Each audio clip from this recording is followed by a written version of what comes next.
वाकई में ऐसा होता है क्या कि वो एनर्जी जो है, जो जी। हमारे पितर हैं, वो हमारे घर इन दिनों में रहते हैं? बिल्कुल आते हैं। एक बड़ी पुरानी प्रथा है, और जब मैं छोटी होती थी मेरे आसपास मेरी दादी, आस पड़ोस की दादियाँ नानियाँ इस प्रथा को करती थी कि जब आखिरी अमावस होती थी तो वो एक दिया लेकर अपने घर से निकलती थी और ऐसे 500 मीटर दूर जाके उस दिए को रखती थी और कहती थी हम पितृ विदा कर रहे हैं, क्योंकि अब हम उन्हें कह रहे हैं अब आपके जाने का समय है। अच्छा। अब आप घर पे ना रहें, अब ये दिया हमने वहाँ दे दिया है, अब आप जाइए, नमस्कार, हमने पूरा काम किया। तो ये प्रथा ही आपको बता रही है कि वो दरवाज़ों पे आ जाते हैं। आपके ये मानने से कि ये रूढ़िवाद है, सत्य तो असत्य नहीं बनेगा, या सत्य तो काउच नहीं होगा, कवरिंग नहीं आएगी उसके ऊपर, सत्य तो शाश्वत है। मैम इस बारे में भी थोड़ा सा बताइए कि कई पीढ़ियों में हमने देखा है कि कोई कर्स है कि भाई बच्चे ही नहीं पैदा हो रहे हैं, हाँ। मतलब कुल आगे नहीं बढ़ रहा है किसी भी कारण से, तो क्या ये भी कहीं ना कहीं हमारे पितरों से कनेक्टेड होता है? जी, देखिए, ये कहा जाता है कि पितृ, शत्रु या बहुत ही प्रिय बांधव ही आपके घर में पुत्र या पुत्री के रूप से में जन्म लेते हैं। क्यों? क्योंकि ये ऋणानुबंधन का प्रिंसिपल है, कार्मिक डेट का प्रिंसिपल है। तो जो कहीं फंसे हुए हैं, पहली बात तो वो ब्लेसिंग भी दे सकते हैं, और आपके घर में वैसे ही कोई और उनकी ब्लेसिंग मात्र से, ग्रेस से ही किसी का जन्म हो सकता है। वो स्वयं भी आते हैं, क्योंकि कार्मिक डेट तो पूरी लीनिएज में चलता है। जिन्होंने आपको पाला, अब वो कहते हैं हमें पालो, तो वो पैदा हो जाएंगे। तो इसलिए आप कभी देखेंगे कि क्लेश भी बहुत होता है जब पितृ शांत नहीं होते। वो नाराज हो जाते हैं, दरवाजों पे बार बार आते हैं, आप उन्हें तर्पण नहीं करते, अनाज नहीं देते, ब्राह्मण को नहीं पूछते, कुछ भी नहीं करते, वो उपद्रव करते हैं। फिर क्या होता है कि ऐसे घरों में, जैसे कहते हैं ना, 4 लोग बैठे तो वो लड़कर ही उठेंगे, शांत नहीं उठ सकते, या प्रेम पूर्वक बात भी नहीं कर पाएंगे। कलह कलेश बैठ ही जाएगा उस स्थान पर जहाँ पितृ रुष्ट हैं। इसलिए हम कहते हैं कुल देव और पितृ रुष्ट नहीं होने चाहिए, ये इम्पोर्टेंट है। इसलिए कोई भी हो, आप कोई भी हो, आप जरूर कोई मंत्र उपासना इस पीरियड में जरूर करें, जो एक बड़ा ही पावरफुल मंत्र है, और इसे, ये स्तोत्र है, और इसे सिर्फ, आप, मैं ये नहीं कहती सिर्फ पितृपक्ष में करें, पर अगर आप करके देखें तो आप इसकी, आप खुद ही जानेंगे। देखिए, जब आप कोई साधना करते हैं और अपनी साधना किसी और को देते हैं, तो आप खुद ही उसके बाद, जब वो समय, अमावस, जो महालय की अमावस है, जब वो आएगी, आपको खुद ही हर्षोल्लास महसूस होगा, आप लाइटन महसूस होंगे, क्योंकि किसी और की मुक्ति आपके द्वारा हो गई। भगीरथ ने अपने पितरों को तर्पण करने के लिए स्वयं गंगा को वो धरती पर ले आए थे। आप कम से कम बैठ के मंत्र उपासना तो कर सकते हैं। पितृ ऋण, देव ऋण, भूमि ऋण, इससे आपको उऋण होना ही पड़ेगा। आप ये ऋण लेकर, तो ऋण जो है आपको बार बार इस आवन जावन में लाएगा, और क्योंकि जो ऋण है वो भारी है, उसमें ग्रेविटेशनल पुल है, आपको वापस लाएगा। वो गजेंद्र मोक्ष एक बड़ा ही ब्यूटीफुल स्तोत्र है। इसका जाप आप नियमित रूप से, अगर एक समय पर ही करें, एक समय आप निर्धारित कर लें और पूर्णिमा से अमावस तक आप गजेंद्र मोक्ष का जाप करें, तो ये आप, और आपने संकल्प करना है मैं अपने पितरों को देता हूँ, तो आप खुद ही जान लेंगे। आपकी भी आसपास कोई रस्सी बंदी होगी ना, तो आप उससे मुक्त हो जाएंगे, पितरों की कृपा होगी आप पर। गीता का जाप, गीता के 18 अध्यायों को आप पढ़ें।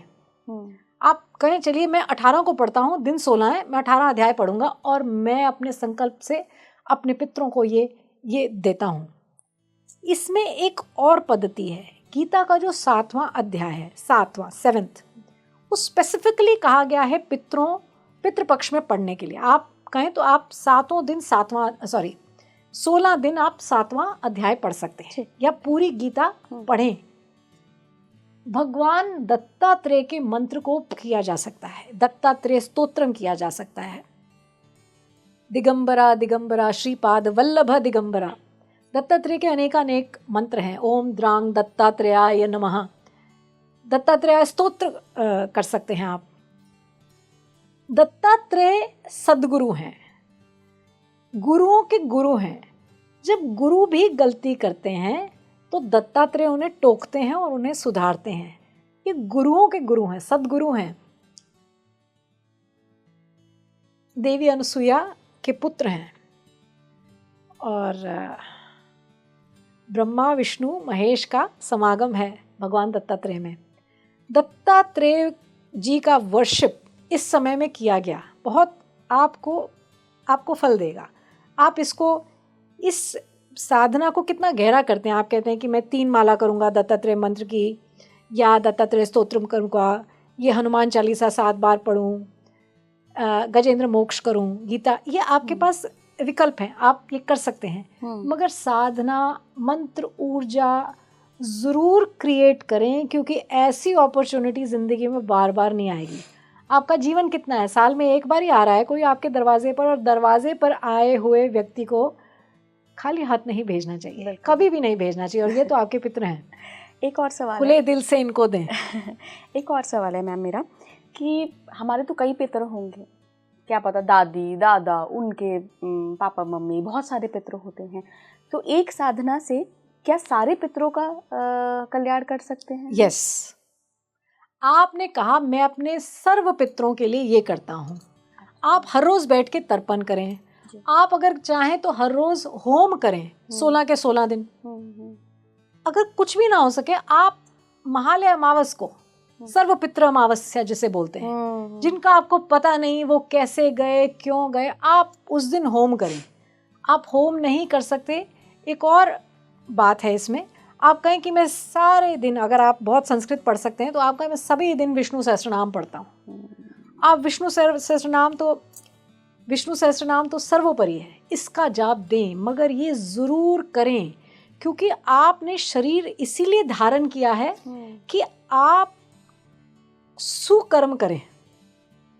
और तो ये मटीरियलिज्म में आप कितने भी बैंक बैलेंस आपके बढ़ जाए, कुछ भी हो जाए, सब छूट जाएगा, मगर आपकी साधना आपके साथ, आपकी पूजा अर्चना उपासना आपके साथ खड़ी है, साथ ही जाएगी।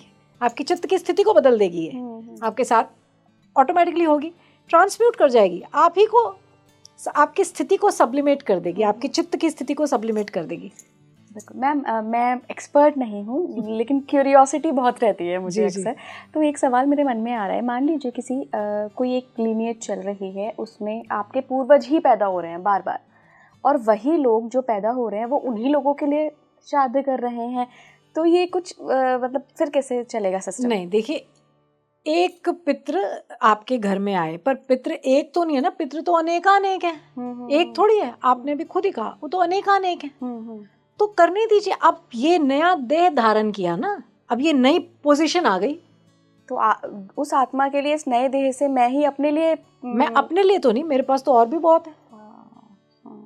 देखिए, ये मेरा जो ये डीएनए का भी अपना एक छोटा सा यूनिवर्स है, तो बहुतों के लिए काम हो रहा है, तो वो उन लोगों को भी लगेगा। बिल्कुल लगेगा। दूसरा सवाल मेरा ये है मैम, कि कई बार ऐसा हम देखते हैं कि जो हमारे पेरेंट्स हैं उन्होंने श्राद्ध कर दिया, लेकिन जो उनके बच्चे हैं, उनकी भी अब अपनी फैमिली है, अपने बच्चे हैं, वो लोग नहीं करते कि मम्मी पापा ने तो कर दिया, तो इसमें भी कहीं कुछ? मैं ये कहूँगी कि सबको मंत्रोपासना तो ज़रूर करनी चाहिए, कुछ और नहीं तो सर्व पितृ अमावस में जाके ज़रूर ब्राह्मण को आप भोजन और जो भी आपने दान करना है वो ज़रूर करें, क्योंकि कुछ ऋण तो आपके ऊपर भी है ना। आत्मा तो अलग अलग है, सब लोग अपने अलग आते हैं और अलग ही जाते हैं, तो आप भी अपने ऋण से ऊर्ऋण हो जाएं, मुक्त हों अपने ऋण से। तो कुछ भी नहीं तो आप तो घर बैठे भी उपासना कर सकते हैं कि मैं इस पितृपक्ष में ये करता हूँ, ये उपासना करके अपने पितरों को देता हूँ। मैं कहती हूँ it is such a beautiful thing कि आपने किसी और को अपनी मंत्र ऊर्जा दी। आज आपके पास देह है, आप मंत्र ऊर्जा क्रिएट कर सकते हैं, कल ये देह ही नहीं रहेगा तो क्या मंत्र ऊर्जा आप क्रिएट करेंगे। आज अपॉर्चुनिटी है, अपॉर्चुनिटी और चीज़ों की नहीं है, अपॉर्चुनिटी ये अच्छे कर्म करने की है।